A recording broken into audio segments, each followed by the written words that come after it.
Namaste. I pray for you. The Yoga Sutras of Patanjali, translated by James Haughton Woods.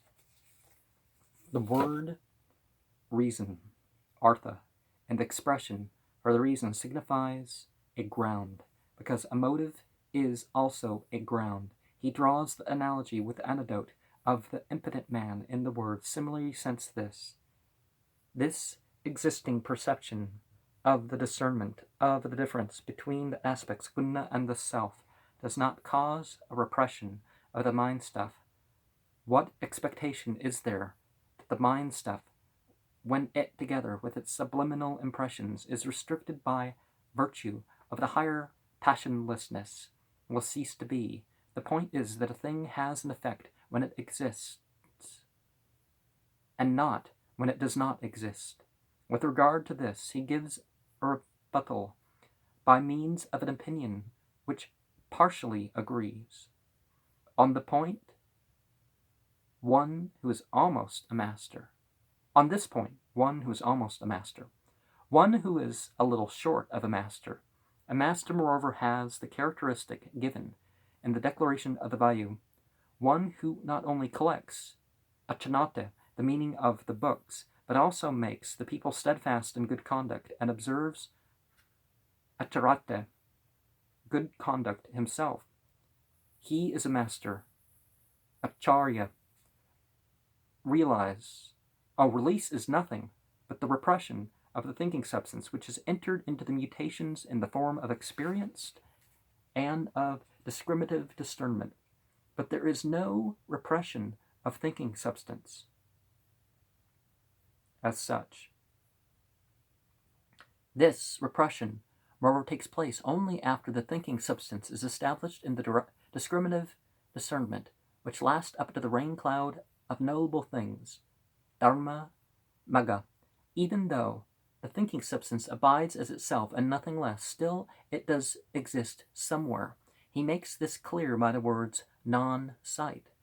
There is a repression of the thinking substance when there is no non-sight, which is the cause of bondage, and this non-sight, which is the cause of bondage, ceases after a result of sight. But as for the repression of sight, that is to be affected by the higher passionlessness. The point is, although the thinking substance abides in itself and nothing less, there is release. Having cleared up the opinion which partially agrees, he states his own opinion in the words, then release is nothing but the cessation of the thinking substance.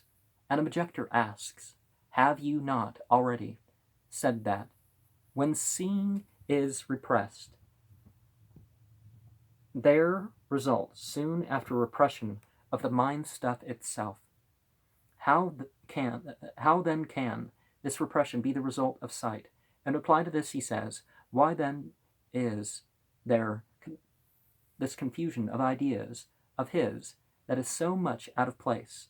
The meaning is this: if we were to admit that sight is the direct cause of the repression of the mind stuff, then we should be subject to this rebuke. But we take our stand upon the view that discriminative sight reaches its limit of perfection when the mind stuff is repressed and when it is subservient to the abiding of the self in its own form, according to the degree of perfection in the cultivation of restricted concentration.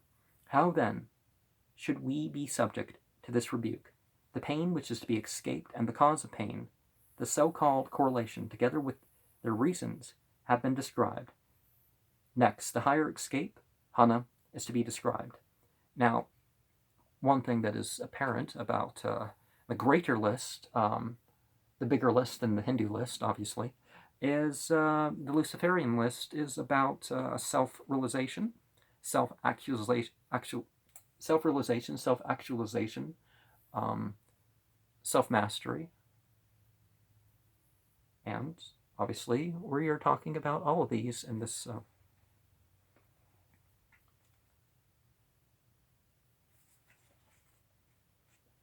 25. Since this non-sight does not exist, there is no Since this does not exist, there is no correlation This is the escape, the isolation of the seer. Since the non-sight does not exist, there is no correlation of the thinking substance and of the self. In other words, a complete ending of bondage. This is the escape, the isolation of the seer, the unmixed state of the self. In other words, the state in which the self is not again correlated with aspects, guna. Upon the repression of the cause of pain, there follows the ending of pain, the escape. Then the self is said to be grounded in his own self. Having thus spoken of two divisions, with the intent to describe the third division, he introduces the sutra with the words, the pain which is to be escaped. 25. Since this non-sight does not exist, there is no correlation. This is the escape, the isolation of the seer. Oh, I thought I didn't say that again. But non-sight is in parentheses. So he explains the sutra in the word this. For even in the great mundane dissolution, there is no correlation. For this reason, he uses the word complete. The words, the ending of pain, the escape, show that this is a fulfillment of the purpose of the self. The rest is nothing obscure. Now, what is the meaning of attaining escape? And in my video that is going to be tomorrow, by obscurity, I mean, hard to figure out, hidden, not necessarily, certainly suppressed by others sometimes, okay. Now what is the means of attaining escape? Because what we have a responsibility to do with ourselves and our situation, what we're capable of doing, right? 26. The means of attaining escape is unwavering discriminative discernment. Discriminative discernment is of the presented idea of the difference between sattva and the self. But this discernment wavers when erroneous perception is not repressed. When erroneous perception, reduced to the condition of burned seed, fails to reproduce itself, vandya prasava, then the flow of the presented ideas of discrimination belong to the sattva, which is cleansed from the rajas belonging to the hindrances, and which continues in the higher clearness and the higher consciousness of being master, becoming stainless. This unwavering discriminative discernment is the means, upaya, of escape. After this, erroneous perception tends to become reduced to the condition of burned seed, and its failure to reproduce itself is the path, marga, to release, the way of approach, upaya, to escape. Wishing to denominate the fourth division as having the distinguishing characteristic of the means of escape, he introduces the sutra with the word now. 26. The means of attaining escape is unwavering discriminative discernment. Even by verbal communication and by inference, there is discriminative discernment. This kind of discriminative discernment does not, however, repress emergence or the subliminal impressions from emergence, because these two latter follow a man who has both the verbal communication and the inference. Accordingly, in order to repress this emergence, he says, unwavering. Wavering is erroneous perception. Unwavering is free from that. What he means to say is this: he obtains discrimination by perception derived from something heard, and he makes this logically tenable. Vyavas thapya, by ideas derived from reasonings. The discriminative discernment, which in concentration has reached the utmost perfection of cultivation for a long time, uninterruptedly, and with earnest attention, and which has direct perception, and has uprooted erroneous perception together with their conscious impressions, and which is thus unwavering. This is the means of escape. The rest of the comment is easy. 27. Let's see. Okay. We have it twice. Sometimes we don't have it twice. For him, there is insight sevenfold and advancing in stages to the highest. The words for him refer to him in whom discernment is re-uprisen. The word sevenfold means the insight of the discriminating yogin after the removal of the defilements, from the covering of impurity, when no other kind of presented idea is generated in the mind stuff, just has 7 forms as follows. 1. The thing to be escaped has been thought out, nor need the yogin think it out again. 2. The reasons for the thing to be escaped have dwindled away, nor need they dwindle away again. 3. The escape is directly perceived by the concentration of restriction, nor need anything beyond this to be discovered. 4. The means of escape in the form of discriminative discernment has been cultivated, nor need anything beyond this to be cultivated. So this is the fourfold final release, vimukta, belonging to insight, which may be affected, but the final release of the mind stuff is threefold as follows. 5. The authority of the thinking substance is ended. 6. The aspects, guna, like rocks, fallen from the top of the mountain peak without support of their own accord, incline towards dissolution, and come with this thinking substance to rest. And when these aspects are quite dissolved, they do not cause growth again, because there is no impelling cause. 7. In this stage, the self has passed out of relation with the aspects, guna, and enlightened by himself, and nothing more is stainless and isolated. The self, beholding the sevenfold insight, advancing in stages to the highest, is denominated fortune, kuchala, even when there is also the inverted generation of the mind stuff. The self is said to be released and fortunate because he has passed beyond the aspects, guna. For him, rather than it. The Vartika says him rather than it. Okay. He describes the goal as such, which belongs to the discriminative discernment in the sutra. For him, insight, sevenfold, and advancing in stages to the highest. He explains the sutra by saying, for him, in whom discernment is re-uprisen. That is to say, the yogin in whom discernment is present. The word refer means allude. One whose mind stuff has reached the goal of discriminative discernment, since the defilement of impurity, which is the covering of mind stuff, has been taken off, and because no other presented idea arises, that is to say, no presented idea belonging to emergence of tamas or of rajas in him, there is the insight of just the 7 forms which belong to the discriminating. There are different discernments according to the different objects. The compound advancing in stages to the highest mean those stages or states, the end of which is perfection. Complete perfection is that higher than which there is nothing. That insight or discriminative discernment is advancing by stages.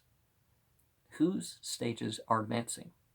Remember, things don't happen at once. Just keep going of what you should be doing. The 7 kinds of stages he takes up, beginning with the word as follows. Of these 7, from among the 4 stages which may be completed by man's effort, he takes up the first with the words, the thing to be escaped has been thought out. Whatever is an effect of the primary cause, all that is surely nothing but pain by reason of the pains due to the mutations to anxiety and to subliminal impressions, and by reason of the opposition of the fluctuations, and is therefore to be escaped. This has been thought out. He shows what the advancement to the highest is in the words, nor need he think it out again. 2. He describes the second in the words, dwindled away. He tells what the advancement to the highest is by saying, nor again. 3. He describes the third in the words, directly perceived. Even in the state conscious of objects, I have discovered, by perception of the escape, which words, nor need anything beyond this be discovered. 4. He describes the fourth by saying, cultivated. The cultivated is the perfected means of escape, belonging to the discriminative discernment. We need to supply the words, nor need anything beyond this be cultivated. This is the fourfold final release. Our completion may be effected. And, insofar as it may be effected, it is shown to be included within the efforts of a man. Elsewhere, the reading is Karyav Emukte. Karyav Emukti. This would be the final release of insight. With respect to effects, he describes the final release of the mind stuff, which is not to be accomplished by effort, effort alone, but which is to be accomplished subsequent to that which is to be attained by effort, by saying, but the final release of the mind stuff is threefold. He describes the first of these last three in the words 5. The authority of the sinking substance is ended. In other words, the two tasks, karya, of experience and liberation have been done. 6. He describes the second of these last three in the words, the aspects. He shows what the advancement to the highest is in the words, and they do not. He describes the third of the last three in the words, in the stage. In this stage, even while alive, the self is called fortunate, and released since this is his body. Accordingly, he says this. He says that the yogin is not released in the figurative sense, as merely being from the last body in the words inverted generation. Even when his mind stuff is resolved into the primary cause, he is said to be released and fortunate because he has passed beyond the aspects, guna. The return to God does not mean that we lose our identity. Etc. Our identity has been rendered submissive in what's left of it.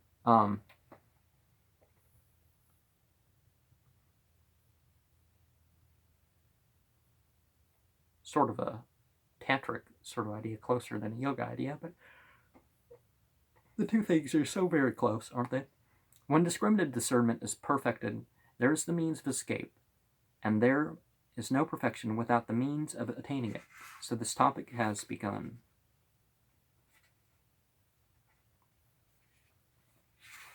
And I'm going to see 28. Does 28 have the whole verse listed at some point in a second round?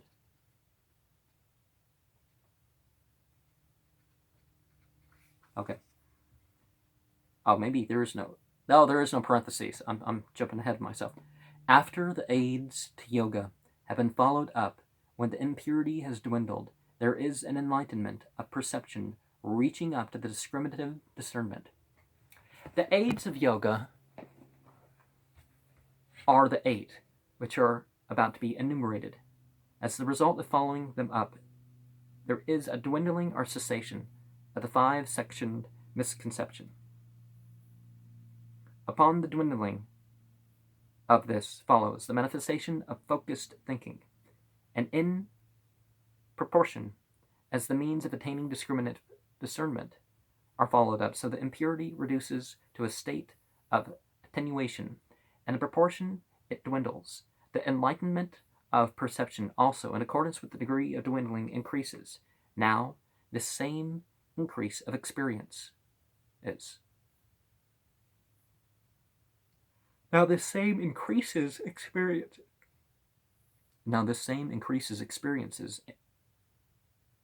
a perfection, reaching up to the discriminative discernment, or up to the perception, Book 226, which distinguishes between the aspects guna as such and the self. The following up of the aids to yoga is the cause of discorrelation. The yoga with impurity, just as an axe, is the cause of the disjunction, the yoga of a tree, which is to be cut from the root. Now the 8 aids are the cause of attaining discriminative discernment, just as right living, dharma, is the cause of getting to happiness. In other ways, it is not a cause. Furthermore, how many of these causes, according to the system, are there? Just 9, he says, as follows. Cause is 9-fold: rise into consciousness, and permanence, and manifestation, and modification, and presentation, and attainment, and disjunction, and transformation, and sustentation. Of these 9, the cause of rise into consciousness is, for instance, the central organ, as the cause of a mental process, vijnana, to the cause of permanence, for instance, the fact that the self has just purpose, is the cause of the permanence of the central organ, just as food is the cause of the permanence of the body. 3. The cause of manifestation is, for instance, the shining of the self upon a fluctuation as a cause of the manifestation of color, just as the perception of color, which is in the fluctuation, is the cause which manifests the shining of the self. Bringing forth the light, Luciferian, The cause of modification, for instance, is another object of sense, which modifies the central organ, just as fire is a cause which modifies food to be cooked. 5. The cause of presentation. For instance, the thought of smoke is the cause of presentation of the thought of fire. 6. The cause of attaining. For instance, the following up of the aids to yoga is the cause of attaining discriminative discernment. 7. The cause of disjunction is, for instance, the same following up as the cause which disjoins the self from impurity.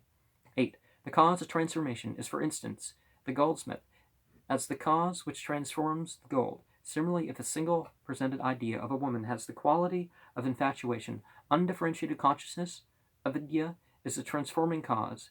If it has the quality of painfulness, hatred is the transforming cause. If it has the quality of pleasurability, passion is the transforming cause. And if it has the quality of the detached attitude, the recognition of the reality is the transforming cause. 9. The cause of sustentation is, for instance, the body, as the cause which sustains the sense organs, and these organs as the cause sustaining this body, and again the great elements as the sustaining cause of bodies, and these elements reciprocally of all elements, since human and animal and supernormal bodies depend upon each other. So much then for the 9 causes, and then so far as is possible are also to be applied to other things. But as for the following up of the aids to yoga, it comes into play as cause in 2 ways only, as the cause of disjunction and as the cause of attainment. So much for the 4 divisions which have been described. Since discriminative discernment, the means to escape which fall within these 4 cannot be perfected before one follows up the means, as in the process of milking a cow. Try milking a wild cow. And since what is not perfected cannot be a means to something else, he proceeds to describe the means for its perfection in the words, when perfected. At this point, the way by which means of attainment, which are about to be mentioned, serve as a means of discriminative discernment, is shown by the sutra, which begins with the word yoga and ends with the word discernment. For aids to yoga, discerning to circumstances by seen or unseen methods, cause the impurity to dwindle away. Yet misconception has 5 sections. Must be understood as a partial statement, since merit and demerit, insofar as they are causes of birth and of length of life and of kind of enjoyment, are also impure. The rest is easy, since we find that causality is multiform. What kind of causality belongs to the following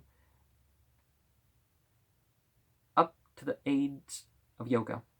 And applies to this, he says, after the aids of yoga have been followed up, since it disjoins the sattva of the thinking substance from impurity, it is the cause of disjunction from impurity.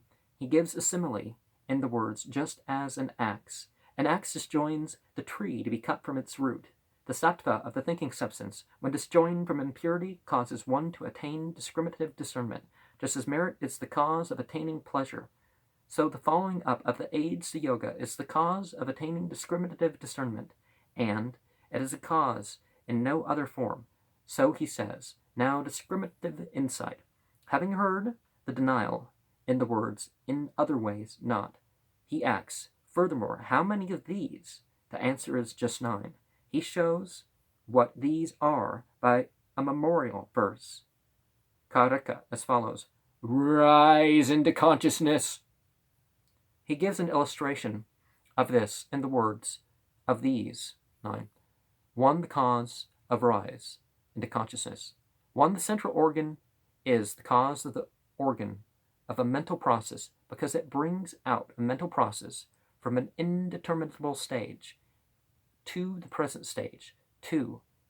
The cause of permanence is, for instance, the fact that the self has purposes, the central organ rising into consciousness out of the feeling of personality lasts only so long as the twofold purpose of the self is not fully accomplished.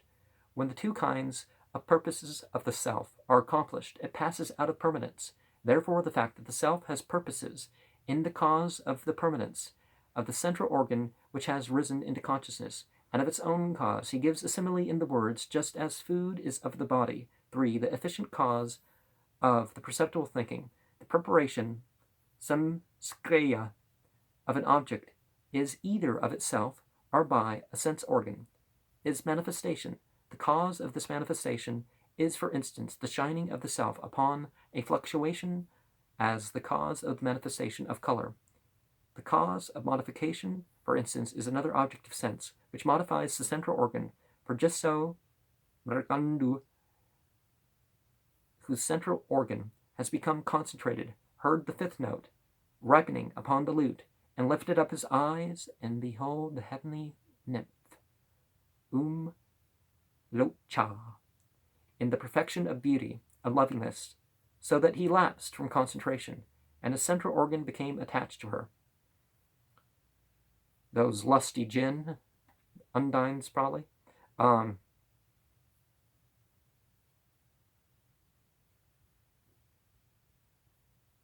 he gives an instance bearing upon the same point in the words, just as fire.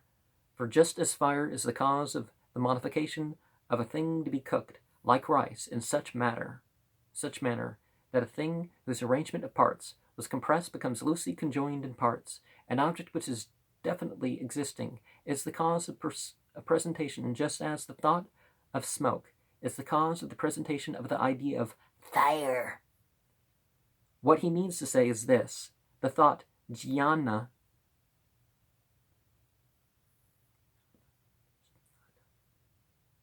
is that which is thought, and the thought of fire is fire, and that which is thought. That is a descriptive compound. 6. The cause of attainment, the natural cause of the effects belonging to the causes which are independent, is what he means by attainment. Occasionally, there is an exception to this action of the effects, which is the non-attainment. Just so, waters whose nature is to flow down a slope, nimna, are held back by a dam. Similarly, also in the case of the sattva of the thinking substance, which is disposed to pleasure and brightness, is by its own nature the producer of pleasure and a discriminative discernment. This is attainment. Sometimes this attainment, because it is held back by reason of demerit or of tamas, does not flow.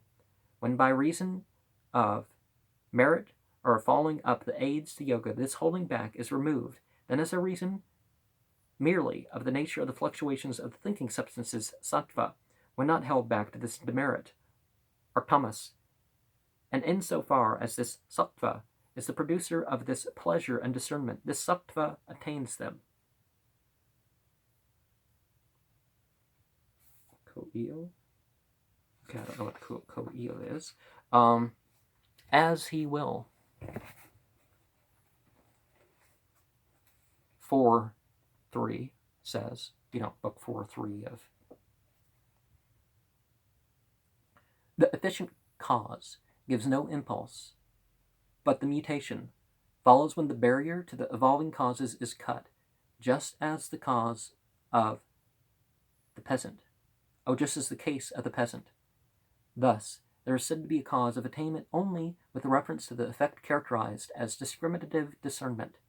7. In respect to anything subsidiary to discriminative discernment, the same thing would be the cause of disjunction. So he says, 7. The cause of disjunction. 8. He describes the cause of transformation in the words, the goldsmith, the gold, insofar as the emphasis is upon the difference with respect to the gold, which is both different and non-different from the bracelets and earrings and anklets, and insofar as the emphasis is upon the absences of difference in the gold, which is not different from the bracelets and other things. There is a cause which transforms the gold from the bracelets into something else, and the goldsmiths who made the bracelet, insofar as he transforms the gold, which is now identical with the earring, becomes the cause of transformation. Although fire, given as an example of the modification, is a cause of transformation with respect to the thing to be cooked, and since the difference is between the substance and the property, the rice grains and the lump of rice, is not emphasized. Therefore, even though the properties come and go, still the substance persists. It is not possible, therefore, to say that the fire is a cause of transformation. For this reason, it was said that the fire is a cause of modification, and accordingly, there is no cross division. Moreover, it should not be supposed that the cause of transformation and the cause of substance is merely a difference in the arrangement of parts, for this would be inconsistent with the words the goldsmith, having made clear what the cause of the outer transformation is, he illustrates the inner cause in the words, similarly, if a single, undifferentiated consciousness, avidya, that is, such a thought as this girl is to be loved, the very same presented idea of a woman becomes, in the case of Chaitra, the consequence of his complete infatuation, infatuated, that is to say, dejected. For he says to himself, alas, that jewel of a woman has come into the hands of the lucky Maitra, not into the hands of me, bereft, hina, of luck. Similarly, the rival wives' hatred of her is the cause of the painfulness of the idea of this woman. Now, if there's polygamy, there's really no reason for the hate to be between the wives. They should, be getting along. The recognition of the reality that the body of the woman is a congeries of skin and flesh and fat and bones and marrow, and is impure because of its first abode, and because of its origin, and the rest. Well, our origin is good. We may become bad. Becomes in the case of discriminating. The cause of the detached attitude, that is to say, passionlessness, and the cause of substantiation is that which sustains the body and organs, and in the case of the body, it is the organs. For the 5 breaths, beginning with the vital air, are functions of the organs in general. And I guess I gotta stop here. Namaste. We make mention of each other. Hopefully not in the worshipful sense, right?